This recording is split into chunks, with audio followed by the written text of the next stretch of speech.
Hi all, നമസ്കാരം. എല്ലാവർക്കും P K ലേണിങ്സിലേക്ക് സ്വാഗതം.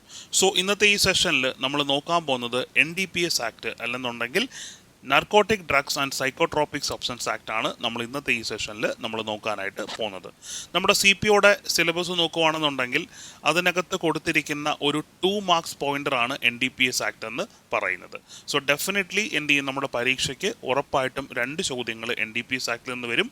പൊതുവെ അത്യാവശ്യം ഈസി ആയിട്ടുള്ള ചോദ്യങ്ങളാണ് NDPS ആക്ടിൽ നിന്നും ചോദിക്കാറുള്ളത്. ഓക്കെ, അപ്പോൾ നമ്മൾ ഇച്ചിരി ഒന്ന് മനസ്സിലാക്കി നമ്മൾ NDPS ആക്ട് പഠിച്ചു കഴിഞ്ഞാൽ നമുക്ക് എന്ത് ചെയ്യാൻ പറ്റും, 2 മാർക്ക് നമുക്ക് വളരെ ഈസി ആയിട്ട് നമുക്ക് അടിച്ചെടുക്കാനായിട്ട് നമുക്ക് പറ്റും. ഓക്കെ, ആദ്യം നമുക്ക് നമ്മുടെ PSCയിൽ അല്ലെങ്കിൽ നമ്മുടെ സിലബസിൽ എന്താണ് NDPS ആക്ടുമായിട്ട് ബന്ധപ്പെട്ട് എന്തൊക്കെ കാര്യങ്ങളാണ് നമുക്ക് പഠിക്കാനുള്ളത് എന്ന് നമുക്ക് നോക്കാം. ഞാൻ ഓൾറെഡി നിങ്ങളടുത്ത് പറഞ്ഞു എന്താണ് നമ്മുടെ NDPS ആക്ടിൻ്റെ മാർക്സ് എന്ന് പറയുന്നത് 2 മാർക്സ് ആണ്. ടോട്ടലി ഇവർ നമ്മളെടുത്ത് 3 ചാപ്റ്ററിലെ ഡിഫറെൻ്റ് ആയിട്ടുള്ള സെക്ഷൻസ് ആണ് നമ്മളെടുത്ത് പഠിക്കാനായിട്ട് പറഞ്ഞിരിക്കുന്നത്. അത് ഏതൊക്കെ സെക്ഷൻസ് ആണെന്ന് നമുക്ക് നോക്കാം. നമുക്ക് സെക്ഷൻ 1 നമുക്ക് പഠിക്കാനുണ്ട്. പിന്നെ അതുകൂടാതെ ചാപ്റ്റർ 4 എന്ന് പറയുമ്പോഴത്തേനും കംപ്ലീറ്റ് ഒഫൻസസ് റിലേറ്റഡുമായിട്ട് ബന്ധപ്പെട്ട കാര്യങ്ങളാണ്. NDPS ആക്ടിൽ എന്തൊക്കെയാണ് കുറ്റകൃത്യങ്ങളായിട്ട് നിർവചിച്ചിട്ടുള്ളത്, എന്തൊക്കെയാണ് അതിൻ്റെ പണിഷ്മെൻറ്റ്സ് തുടങ്ങിയ കാര്യങ്ങളൊക്കെയാണ് ചാപ്റ്റർ 4 പറഞ്ഞിരിക്കുന്നത്. അപ്പോൾ ചാപ്റ്റർ 4 നിന്നും നമുക്ക് 5 സെക്ഷൻസ് പഠിക്കാനുണ്ട്. Section 25, section 27, section 28, section 31A, പിന്നെ അതുകൂടാതെ സെക്ഷൻ 37. പിന്നെ നമുക്ക് ചാപ്റ്റർ 5A കൊടുത്തിട്ടുണ്ട്. 5A എന്ന് പറയുന്നത് ഫോർ ഫീച്ചറുമായിട്ട് ബന്ധപ്പെട്ട കാര്യങ്ങളാണ് 5Aയിൽ പറയുന്നത്.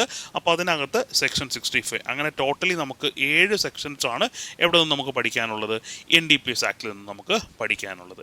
ഇതിൽ ഓരോ സെക്ഷൻസ് എന്തൊക്കെയാണെന്നും അതിനകത്ത് എന്തൊക്കെ പ്രൊവിഷൻസ് പറഞ്ഞിട്ടുണ്ടെന്നുള്ളതും നമുക്ക് എന്ത് ചെയ്യാം, ബെയർ ആക്ട് നോക്കി നമുക്ക് എന്ത് ചെയ്യാം, പഠിക്കാം. കാര്യം ബെയർ ആക്ട് നമ്മൾ പഠിച്ചു കഴിഞ്ഞാൽ പിന്നെ അതിനപ്പുറത്തേക്ക് എന്തില്ല, ചോദ്യങ്ങളില്ല. കാര്യം കറക്റ്റായിട്ട് ബെയർ ആക്ടിൽ നിന്നായിരിക്കും എന്ത് ചെയ്യുന്ന ക്വസ്റ്റ്യൻസ് നമ്മുടെ പരീക്ഷയ്ക്ക് ചോദിക്കുന്നത്.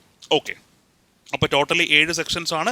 ഏതൊക്കെ സെക്ഷൻസ് ആണ് പഠിക്കാനുള്ളത് എന്താണ് നമ്മൾ ആദ്യം തന്നെ ഒന്ന് ബൈഹാർട്ട് ചെയ്ത് വെക്കണം. സെക്ഷൻ 1 പഠിക്കാനുണ്ട് അല്ലേ, പിന്നെ 25, 27, 28 അത് 3 ഒരുമിച്ചാണല്ലോ. അപ്പോൾ 25, 27, 28 പഠിക്കണം. പിന്നെ 31A പഠിക്കണം, 37 പഠിക്കണം. പിന്നെ അതുകൂടാതെ സെക്ഷൻ 68F. അങ്ങനെ ടോട്ടലി 7 സെക്ഷൻസ് ആണ് നമുക്ക് എന്ത് ചെയ്യാനുള്ളത്, നമുക്ക് പഠിക്കാനായിട്ട് ഉള്ളത്. ഓക്കെ, അപ്പം ആ സിലബസ് നിങ്ങൾക്ക് ഇപ്പോൾ കൃത്യമായിട്ട് മനസ്സിലായി കാണുമെന്ന് വിശ്വസിക്കുന്നു. അപ്പോൾ നിങ്ങൾ നിങ്ങളുടെ നോട്ട്ബുക്ക് എടുക്കുക, അതിനുശേഷം എന്ത് ചെയ്യുക, ഈ ഒരു സിലബസ് എന്ത് ചെയ്യുക, വ്യക്തമായിട്ട് അങ്ങോട്ട് എഴുതി വെക്കുക. ഇന്ന സെക്ഷൻസ് ആണെന്നൊക്കെ ഉള്ളത് എന്ത് ചെയ്യുക, അങ്ങോട്ട് എഴുതി വെക്കുക. ഓക്കെ, അപ്പോൾ ചാപ്റ്റർ 1 എന്ന് പറയുമ്പോൾ എന്താ, ഡെഫിനറ്റ്ലി ഈ പറയുന്ന നമ്മുടെ ആക്ടുമായിട്ട് ബന്ധപ്പെട്ട ഇൻട്രൊഡക്ഷൻ ആണ് ചാപ്റ്റർ 1.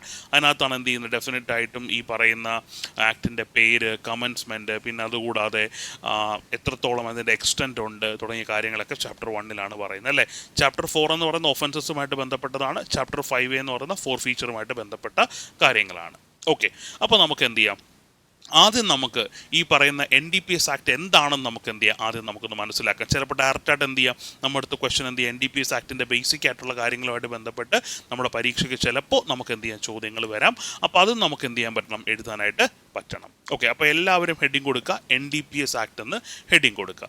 ആദ്യം തന്നെ എന്ത് ചെയ്യുക, NDPS ആക്ടിൻ്റെ എക്സ്പാൻഷൻ എന്ത് ചെയ്യുക, അതുപോലെ നമ്മൾ എന്ത് ചെയ്യുക, പഠിച്ചു വെക്കുക. ചിലപ്പോൾ നമ്മൾ ചോദിക്കാം NDPS ആക്ടിലെ NDPSൻ്റെ എക്സ്പാൻഷൻ എന്താണ് എന്ന് ചോദിച്ചു കഴിഞ്ഞാൽ എന്താണ്, narcotic drugs and psychotropic substance act എന്നാണ്. അപ്പോൾ NDPS ആക്ട് എന്ന് പറയുന്നത് അതിൻ്റെ എക്സ്പാൻഷൻ എന്താണ് എന്ന് ചോദിച്ചു കഴിഞ്ഞാൽ narcotic drugs and psychotropic substances act 1985. Okay, ആക്ടിൻ്റെ പേര് 1985, കാരണം 1985 വരുന്നത്.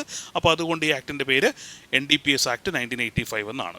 ഓക്കെ, അപ്പോൾ narcotic drugs and psychotropic substances എന്നാണ് NDPSൻ്റെ എക്സ്പാൻഷൻ എന്ന് പറയുന്നത്. ഓക്കെ, എന്താണ് ഈ നർക്കോട്ടിക് ഡ്രഗ്സ് എന്ന് പറഞ്ഞു കഴിഞ്ഞാൽ അറിയോ? അപ്പോൾ നർക്കോട്ടിക് ഡ്രഗ്സ് പറഞ്ഞാൽ സിംപ്ലി ഒന്നുമില്ല, ഓപ്പിയം, പിന്നെ അതുകൂടാതെ ഓപ്പിയത്തിൻ്റെ ഡെറിവേറ്റീവ്സ്. ഓക്കെ, ഇതിൽ നിന്നും നമ്മൾ എന്ത് ചെയ്യുന്നു, ഉൽപ്പാദിപ്പിക്കുന്ന ഡ്രഗ്സിനെയാണ് നമ്മൾ എന്ത് പറയുന്നത്, നർക്കോട്ടിക് ഡ്രഗ്സ് എന്ന് നമ്മൾ പറയുന്നത്. ആക്ച്വലി നർക്കോട്ടിക് ഡ്രഗ്സ് നമ്മൾ എന്ത് ചെയ്യുന്നു, ഈ പറയുന്ന എന്താണ് വേദന സംഹാരികളായിട്ടാണ് എന്ത് ചെയ്യുന്നത്, നമ്മൾ നർക്കോട്ടിക് ഡ്രഗ്സ് നമ്മൾ എന്ത് ചെയ്യുന്നത്, പൊതുവെ ജനറലി നമ്മൾ യൂസ് ചെയ്ത് കാണുന്നത്.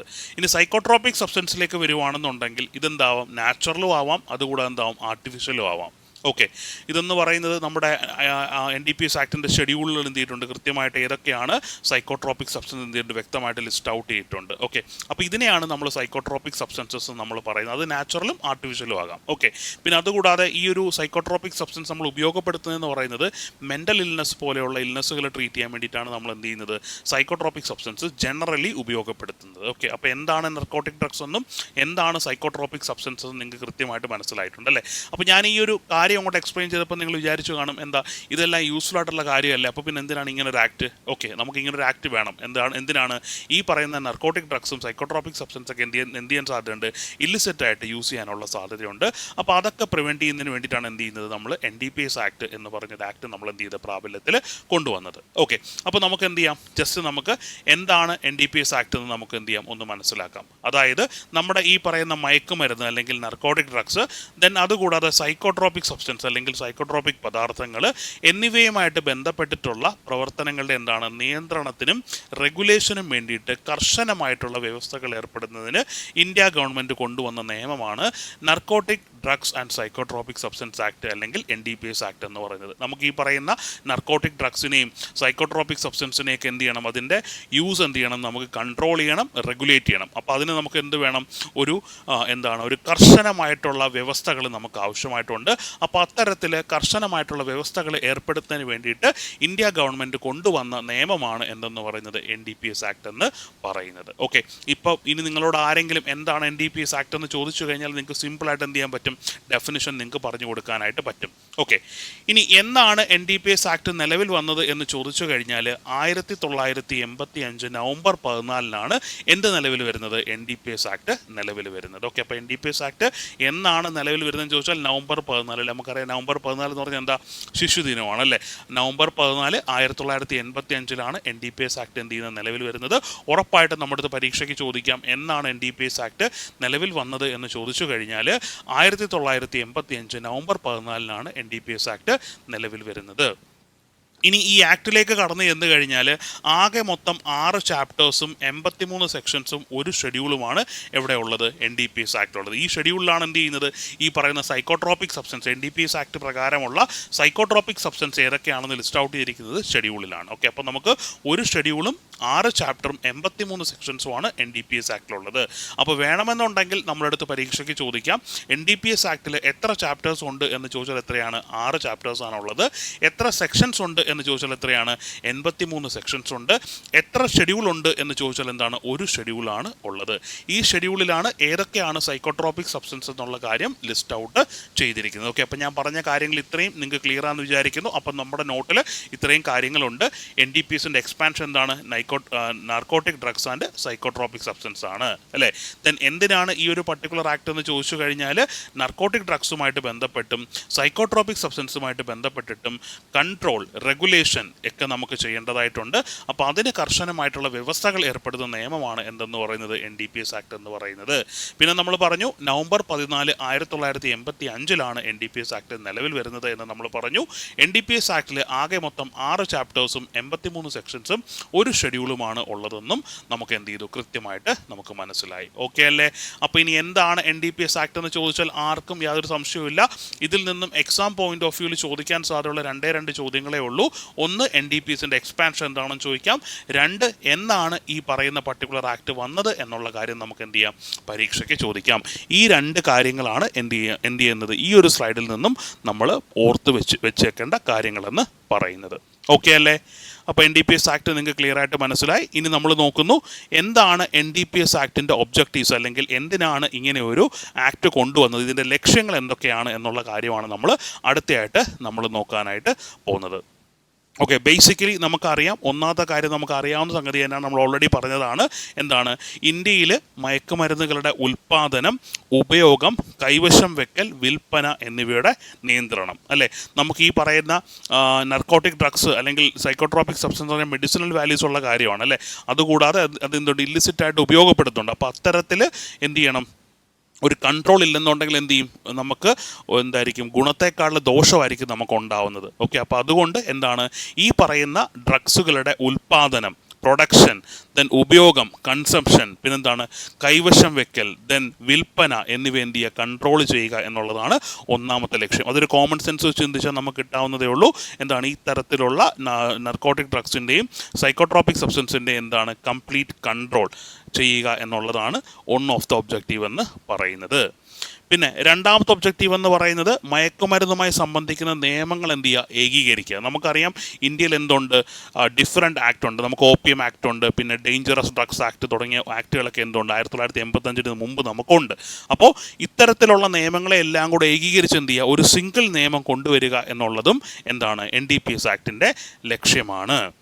ദെൻ മൂന്നാമത്, ഈ പറയുന്ന മയക്കുമരുന്ന്, മറ്റു ലഹരി പദാർത്ഥങ്ങൾ എന്നിവയുടെ അനധികൃത കടത്തലിന് ഉപയോഗിച്ചതോ കടത്തിൽ നിന്നും അല്ലെങ്കിൽ ഈ തരത്തിലുള്ള കടത്തലിൽ നിന്നും നേടിയെടുത്തതുമായിട്ടുള്ള സ്വത്തുക്കൾ അല്ലെങ്കിൽ വസ്തുക്കൾ കണ്ടുകെട്ടുന്നതിന് അല്ലെങ്കിൽ ഫോർഫീച്ചർ ചെയ്യുന്നതിനും ആയിട്ടുള്ള നിയമമാണ് എന്തെന്ന് പറയുന്നത് NDPS ആക്ട് എന്ന് പറയുന്നത്. ഓക്കെ, അപ്പോൾ ഇല്ലിസിറ്റ് ആയിട്ടുള്ള ട്രേഡ് നടത്തി കഴിഞ്ഞാൽ നമുക്ക് എന്ത് ചെയ്യാൻ പറ്റും, അതിൽ നിന്ന് പൈസ ഉണ്ടാക്കാൻ പറ്റും അല്ലേ. അപ്പോൾ അത്തരത്തിൽ അങ്ങനെ ഇല്ലിസിറ്റ് ആയിട്ടുള്ള ട്രേഡ് നടത്തിയിട്ട് അല്ലെങ്കിൽ ഇല്ലിസിറ്റ് ആയിട്ടുള്ള ട്രേഡ് നടത്താൻ വേണ്ടിയിട്ട് ഉപയോഗിച്ചിട്ടുള്ള വസ്തുക്കൾ അല്ലെന്നുണ്ടെങ്കിൽ അത്തരത്തിലുള്ള ട്രേഡ് നടത്തിയിട്ട് നമ്മൾ എന്ത് ചെയ്തു, നമ്മൾ ആർജിച്ച കാര്യങ്ങൾ എന്ത് ചെയ്യുക, കണ്ടുകെട്ടുന്നതിന് അല്ലെങ്കിൽ ഫോർഫീച്ചർ ചെയ്യുന്നതിനായിട്ടുള്ള കാര്യങ്ങൾ പരാമർശിക്കുക അല്ലെങ്കിൽ ഫോർഫീച്ചർ ചെയ്യുന്നതിനുള്ള കാര്യങ്ങളും ഇവിടെ പറയുന്നുണ്ട്, ഈ പറയുന്ന NDPS ആക്ടിൽ പറയുന്നുണ്ട്. പിന്നെ അതുകൂടാതെ മയക്കുമരുന്ന്, മറ്റു ലഹരി പദാർത്ഥങ്ങൾ എന്നിവയുമായി ബന്ധപ്പെട്ട അന്താരാഷ്ട്ര കൺവെൻഷനുകളുടെ വ്യവസ്ഥകളും അവയുമായി ബന്ധപ്പെട്ട കാര്യങ്ങളും നടപ്പിലാക്കുന്നതിന് കൂടി വേണ്ടിയിട്ടാണ് എന്ത് ചെയ്തേക്കുന്നത്, നമ്മൾ ഈ പറയുന്ന NDPS ആക്ട് നമ്മൾ പാസ്സാക്കിയേക്കുന്നത്. അതായത് നമുക്ക് ഈ പറയുന്ന നർക്കോട്ടിക് ഡ്രഗ്സും സൈക്കോട്രോപിക് സബ്സ്റ്റൻസുമായിട്ട് ബന്ധപ്പെട്ട് എന്തുണ്ട്, ഇൻ്റർനാഷണൽ കൺവെൻഷൻസ് ഉണ്ട് അല്ലേ. അപ്പോൾ ആ കൺവെൻഷൻസിൽ പറഞ്ഞിരിക്കുന്ന വ്യവസ്ഥകളും അവയുമായിട്ട് ബന്ധപ്പെട്ടുള്ള കാര്യങ്ങളും എന്ത് ചെയ്യണം, നമുക്ക് എൻഫോഴ്സ് ചെയ്യണം. അതിനും കൂടെ ഒക്കെ വേണ്ടിയിട്ടാണ് നമ്മൾ എന്ത് ചെയ്തേക്കുന്നത്, NDPS ആക്ട് നമ്മൾ എന്ത് ചെയ്തേക്കുന്നത്, കൊണ്ടുവന്നേക്കുന്നത്. ഓക്കെ അല്ലേ. അപ്പോൾ എന്തൊക്കെയാണ് 4 ഒബ്ജക്റ്റീവ്സ് ആണ് NDPS ആക്ടിനുള്ളത്. എന്തൊക്കെയാണ് ആ ഒബ്ജക്റ്റീവ്സ് ചോദിച്ചു കഴിഞ്ഞാൽ, ഈ പറയുന്ന നർക്കോട്ടിക് ഡ്രഗ്സിൻ്റെയും സൈക്കോട്രോപിക് സബ്സ്റ്റൻസുകളുടെയും ഉപയോഗം, കൈവശം, ഉൽപ്പാദനം എന്നിവ നിയന്ത്രിക്കുക. ദെൻ ഡ്രഗ്സുമായിട്ട് ബന്ധപ്പെട്ടിട്ടുള്ള ഒരുപാട് നിയമങ്ങൾ ഇന്ത്യയിലുണ്ട്, ആ നിയമങ്ങളെല്ലാം ഏകീകരിക്കുക. പിന്നെന്താണ്, ഇല്ലിസിറ്റ് ആയിട്ടുള്ള ട്രേഡിലൂടെ അല്ലെങ്കിൽ ഇല്ലിസിറ്റ് ആയിട്ടുള്ള ലഹരി പദാർത്ഥങ്ങളുടെ ഉപയോഗത്തിലൂടെ എന്ത് ചെയ്യുന്നു, ആർജിക്കുന്ന കാര്യങ്ങൾ അല്ലെങ്കിൽ അതിനായിട്ട് ഉപയോഗിക്കുന്ന വസ്തുക്കൾ എന്ത് ചെയ്യുക, ഫോർഫീച്ചർ ചെയ്യുക അല്ലെങ്കിൽ കണ്ടുകെട്ടുക. പിന്നെ അതുകൂടാതെ ഇൻ്റർനാഷണൽ കൺവെൻഷൻസ് അല്ലെ ഈ പറയുന്ന ഡ്രഗ്സുമായിട്ടൊക്കെ ബന്ധപ്പെട്ടിട്ടുള്ള ഇൻ്റർനാഷണൽ കൺവെൻഷൻസിലുള്ള വ്യവസ്ഥകൾ പ്രോപ്പറായിട്ട് ഇംപ്ലിമെൻറ്റ് ചെയ്യുന്നതിനും കൂടിയാണ് നമ്മൾ എന്ത് കൊണ്ടുവന്നേക്കുന്നത്, NDPS ആക്ട് 1985 കൊണ്ടുവന്നേക്കുന്നത്. ഓക്കെ, അപ്പോൾ ഇത് ഇൻട്രൊഡക്ഷൻ ആണ്. ഇതും എന്ത് ചെയ്യുക, ജസ്റ്റ് ഒന്ന് മനസ്സിലാക്കി വെച്ചിരുന്നാൽ മതി. കാര്യം ഇതൊന്ന് മനസ്സിലാക്കി കഴിഞ്ഞാൽ പിന്നെ നമുക്ക് പഠിക്കാൻ എന്തായിരിക്കും, കുറച്ചും കൂടെ നമുക്ക് എളുപ്പമായിരിക്കും. ഓക്കെ, അപ്പോൾ എന്താണ് NDPS ആക്ട് എന്നും എന്താണ് NDPS ആക്ടിൻ്റെ ഒബ്ജക്റ്റീവ്സ് എന്നും നിങ്ങൾക്ക് എന്ത് ചെയ്തിട്ടുണ്ട്, ഇപ്പം നിങ്ങൾക്ക് കൃത്യമായിട്ട് നിങ്ങൾക്ക് മനസ്സിലായി കാണും എന്ന് ഞാൻ വിശ്വസിക്കുന്നു. ഓക്കെ അല്ലേ, സെറ്റല്ലേ, പക്ക. ഓക്കെ, അങ്ങനെയാണെങ്കിൽ നമുക്ക് എന്ത് ചെയ്യാം, നമുക്ക് എക്സാം പോയിന്റ് ഓഫ് വ്യൂവിൽ എന്തൊക്കെയാണ് പഠിക്കേണ്ടതെന്ന് എന്ത് ചെയ്യാം, നമുക്ക് ഇനി അങ്ങോട്ട് പഠിച്ചു തുടങ്ങാം. ആ ഒരു കാര്യം പഠിക്കുന്നതിനായിട്ടുള്ള ഒരു ബേസ് ആണ് ഞാൻ എന്ത് ചെയ്ത് തന്നേക്കുന്നത്, ഈ ഒരു സംഗതിയിലൂടെ ഇട്ട് തന്നേക്കുന്നത്. കാര്യം വെറുതെ ഒരു ആക്ട് എന്താണെന്ന് പോലും അറിയാതെ നമ്മൾ എന്ത് ചെയ്യേണ്ട, സെക്ഷൻസ് ബൈ ഹാർട്ട് ചെയ്യാൻ നിൽക്കേണ്ട. നമുക്ക് ആദ്യം എന്ത് ചെയ്യും, ജസ്റ്റ് ഈ കാര്യങ്ങൾ നമ്മൾ മനസ്സിലാക്കി ഇനി അങ്ങോട്ട് പഠിക്കുമ്പോൾ എന്തായിരിക്കും, വളരെ എളുപ്പമായിരിക്കും. ഓക്കെ, അപ്പോൾ നോക്കാം. ആദ്യം നമുക്ക് പഠിക്കാനുള്ളത് സെക്ഷൻ 1 ആണ്. Okay, section 1. അപ്പോൾ സെക്ഷൻ 1 പ്രധാനമായിട്ടും 3 കാര്യങ്ങളാണ് സെക്ഷൻ 1 പറയുന്നത്. ഒന്ന്, എന്താണ് ഈ ഒരു ആക്ടിൻ്റെ പേരെന്ന് പറയുന്നുണ്ട്. 2, ഈ ആക്ടിൻ്റെ വ്യാപ്തി അല്ലെങ്കിൽ എക്സ്റ്റൻഷൻ എവിടെ വരെ ഉണ്ട് എന്നുള്ള കാര്യം പറയുന്നുണ്ട്. 3, എന്നാണ് ഈ ഒരു പർട്ടിക്കുലർ ആക്ട് കമൻസ് ചെയ്തത് അല്ലെങ്കിൽ പ്രാബല്യത്തിൽ വന്നത് എന്നുള്ള കാര്യവും പറയുന്നുണ്ട്. അപ്പോൾ സെക്ഷൻ 1 എന്തോ കാര്യങ്ങൾ പറയുന്നുണ്ട്, 3 കാര്യങ്ങൾ പറയുന്നുണ്ട്. എന്താണ് ആക്ടിൻ്റെ പേര്, എന്താണ് ആക്ടിൻ്റെ പേര്, narcotic drugs and psychotropic substance act 1985 എന്നുള്ളതാണ് നമ്മുടെ ആക്ടിൻ്റെ പേര്. ഇനി രണ്ടാമത് പറയുന്ന കാര്യം എന്താണ് അല്ലെങ്കിൽ ഈ നിയമത്തിൻ്റെ വ്യാപ്തി എങ്ങനെയാണ് ഇന്ത്യ മുഴുവൻ ഈ നിയമം ബാധകമാണ് അല്ലേ. ഇന്ത്യയിൽ മുഴുവൻ ഈ നിയമം ബാധകമാണ്. പിന്നെ അതുകൂടാതെ മറ്റു രാജ്യങ്ങൾ താമസിക്കുന്ന ഇന്ത്യൻ പൗരന്മാർക്കും ഈ നിയമം ബാധകമാണ്. ഓക്കെ, വേറെ ഏതെങ്കിലും രാജ്യത്തിൽ പോയി താമസിക്കുവാണെന്നുണ്ടെങ്കിൽ അവർക്കും ഈ ഒരു കാര്യം ബാധകമാണ്. പിന്നെ അതുകൂടാതെ ഇന്ത്യയിൽ രജിസ്റ്റർ ചെയ്തിട്ടുള്ള കപ്പലുകളിലും വിമാനങ്ങളിലുള്ള എല്ലാ വ്യക്തികൾക്കും അവ ഇന്ത്യക്ക് പുറത്താണെങ്കിൽ പോലും ഈ നിയമം ബാധകമാണ്. സോ നമ്മുടെ ഇന്ത്യയിൽ രജിസ്റ്റർ ചെയ്തിട്ടുള്ളൊരു കപ്പലാണ് അല്ലെങ്കിൽ വിമാനമാണ്, അതിപ്പം ഇന്ത്യൻ ബൗണ്ടറി ലൈനിൽ അല്ലെങ്കിൽ പോലും അതിനകത്തിരിക്കുന്ന എല്ലാ വ്യക്തികൾക്കും, അവിടെ ഇന്ത്യൻ സിറ്റിസൺ എന്നൊന്നുമില്ല, കപ്പലോ ഈ പറയുന്ന വിമാനമോ ഇന്ത്യയിൽ രജിസ്റ്റേർഡ് ആണ്, അങ്ങനെയാണെന്നുണ്ടെങ്കിൽ അതിനകത്തിരിക്കുന്ന എല്ലാ വ്യക്തികളും ഈ പറയുന്ന ആക്ടിൽ പറഞ്ഞിരിക്കുന്ന എന്തെങ്കിലും കാര്യങ്ങളുമായിട്ട് റിലേഷൻ വരുവാണെന്നുണ്ടെങ്കിൽ അവർക്കെല്ലാം ഈ ആക്ടിൽ പറഞ്ഞിരിക്കുന്ന എല്ലാ വ്യവസ്ഥകളും ബാധകമാണ് എന്നാണ് പറഞ്ഞിരിക്കുന്നത്. അപ്പോൾ പരീക്ഷയ്ക്ക് നമ്മളോട് ചോദിക്കാം, വളരെ ഇമ്പോർട്ടൻ്റ് ആയിട്ടുള്ള കാര്യമാണ് NDPS ആക്ടിൻ്റെ വ്യാപ്തി എന്ന് പറയുന്നത്. ഓക്കെ, അപ്പോൾ ഇന്ത്യയിൽ മുഴുവൻ ഈ നിയമം ബാധകമാണ്. ദെൻ വെളിരാജ്യത്ത് താമസിക്കുന്ന അല്ലെങ്കിൽ മറ്റു രാജ്യങ്ങളിൽ താമസിക്കുന്ന ഇന്ത്യൻ പൗരന്മാർക്കും എന്താണ് ഈ നിയമം ബാധകമാണ്. പിന്നെ അതുകൂടാതെ ഇന്ത്യയിൽ രജിസ്റ്റർ ചെയ്തിരിക്കുന്ന കപ്പലുകളോ വിമാനങ്ങളോ ആണെന്നുണ്ടെങ്കിൽ അതിനകത്ത് ഉള്ള എല്ലാ വ്യക്തികൾക്കും ഈ പറയുന്ന പർട്ടിക്കുലർ ആക്ടിലെ എല്ലാ പ്രൊവിഷൻസും എന്താണ് ആപ്ലിക്കബിൾ ആണ് അല്ലെങ്കിൽ ബാധകമാണ്. ഓക്കെ, ക്ലിയർ അല്ലേ? ഓക്കെ അല്ലേ? സെറ്റ് അല്ലേ? അപ്പം ഇത് പരീക്ഷയ്ക്ക് എന്ത് ചെയ്യും, ഡെഫിനറ്റ് ആയിട്ടും ചോദിക്കും. അപ്പോൾ നമ്മൾ എക്സാം ഹാളിൽ ഇരിക്കുമ്പോൾ നമുക്ക് ചിലപ്പോൾ സംശയം വരും, ഓക്കെ ഇന്ത്യയിൽ രജിസ്റ്ററുള്ള കപ്പലാകുമ്പോഴത്തേക്ക് ഇന്ത്യക്കാർക്ക് മാത്രമേ ഉള്ളൂ എന്നൊക്കെ ഒരു സംശയം വരും. അല്ല, ആ കപ്പലിനകത്തുള്ള എല്ലാ ആൾക്കാർക്കും എന്താണ്, അല്ലെങ്കിൽ ആ വിമാനത്തിലുള്ള എല്ലാ ആൾക്കാർക്കും എന്താണ് ഇതിലെ പ്രൊവിഷൻസ് എല്ലാം ആപ്ലിക്കബിൾ ആണ്.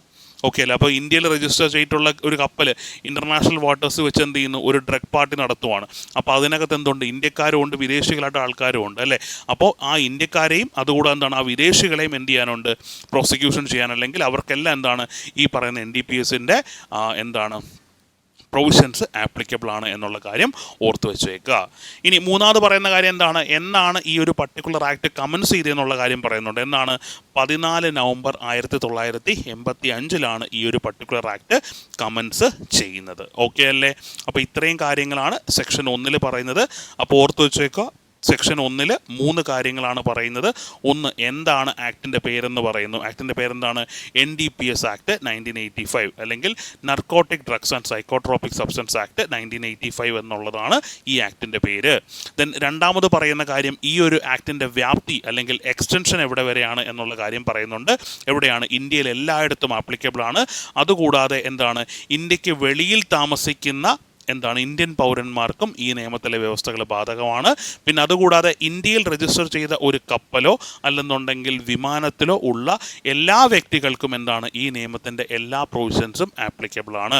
ഈ പറഞ്ഞ കാര്യം വളരെ ഇമ്പോർട്ടൻ്റ് ആണ്. ഓക്കെ, എല്ലാ വ്യക്തികൾക്കുമാണ്. ഓക്കെ, കീവേഡ് എല്ലാ വ്യക്തികൾക്കുമാണ് ഇന്ത്യയിൽ രജിസ്റ്റർ ചെയ്തിട്ടുള്ള കപ്പലുകളാണെങ്കിൽ. ഓക്കെ, പക്ഷേ മറ്റു രാജ്യങ്ങളിൽ താമസിക്കുന്ന ഇന്ത്യൻ പൗരന്മാർക്ക് ഈ നിയമം ബാധകമാണ്. ഓക്കെ, പിന്നെ പറയുന്നു കമൻസ്മെൻറ്റിനെ കുറിച്ച് പറയുന്നു. എന്നാണ് ഈ ഒരു പർട്ടിക്കുലർ ആക്ട് കമൻസ് ചെയ്തതെന്ന് ചോദിച്ചാൽ എന്താണ്, 14 നവംബർ 1985 ഈ ഒരു പർട്ടിക്കുലർ ആക്ട് കമൻസ് ചെയ്യപ്പെട്ടത്. ഓക്കെ ആണ്. അപ്പോൾ സെക്ഷൻ 1 സെറ്റായിട്ട് പഠിച്ചേ. അപ്പോൾ സെക്ഷൻ 1 നിന്ന് എന്ത് ചോദ്യം വന്നാലും നിങ്ങൾക്ക് എന്ത് ചെയ്യാൻ പറ്റും, ഇപ്പം നിങ്ങൾക്ക് എഴുതാനായിട്ട് നിങ്ങൾക്ക് പറ്റും. പ്രോപ്പറായിട്ട് നിങ്ങൾ എന്ത് ചെയ്യണം, നോട്ട് മേക്ക് ചെയ്ത് വെച്ചേക്കണം. വളരെ ഇമ്പോർട്ടൻ്റ് ആണ്. ഓക്കെ, ക്ലിയർ അല്ലേ? സെറ്റ് അല്ലേ? പക്ക. ഓക്കെ, അപ്പോൾ നമുക്ക് എന്ത് ചെയ്യാം, അടുത്ത സെക്ഷനിലേക്ക് പോകുന്നതിന് മുമ്പ് നമുക്ക് ബെയർ ആക്റ്റും കൂടെ എന്ത് ചെയ്യാം, ജസ്റ്റ് ഒന്ന് നോക്കാം. നോക്കിക്കേ, ബെയർ ആക്ട് സെക്ഷൻ 1 എന്താണ് ഷോർട്ട് ടൈറ്റിൽ എന്ന് പറയുന്നു, എന്താണ് എക്സ്റ്റെൻഡ് എന്ന് പറയുന്നു, എന്നാണ് കമൻസ് ആയി എന്നും പറയുന്നുണ്ട്.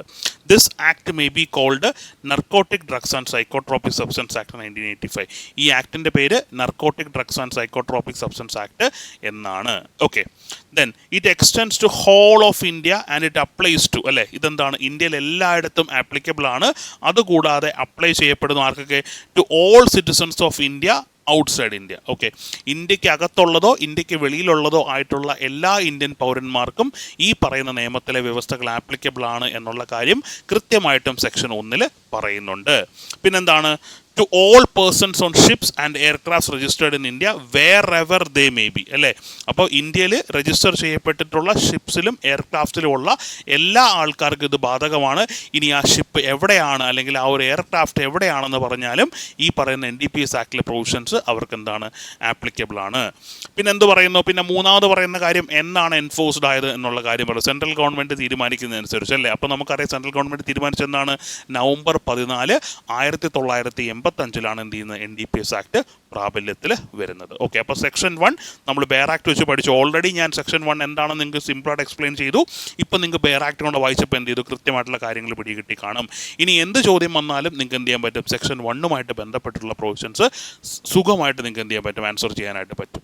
ഓക്കെ, ഓക്കെ അല്ലേ? സെറ്റ് അല്ലേ? അങ്ങനെയാണെങ്കിൽ നമുക്ക് എന്ത് ചെയ്യാം, അടുത്ത സെക്ഷനിലോട്ട് മൂവ് ചെയ്താലോ.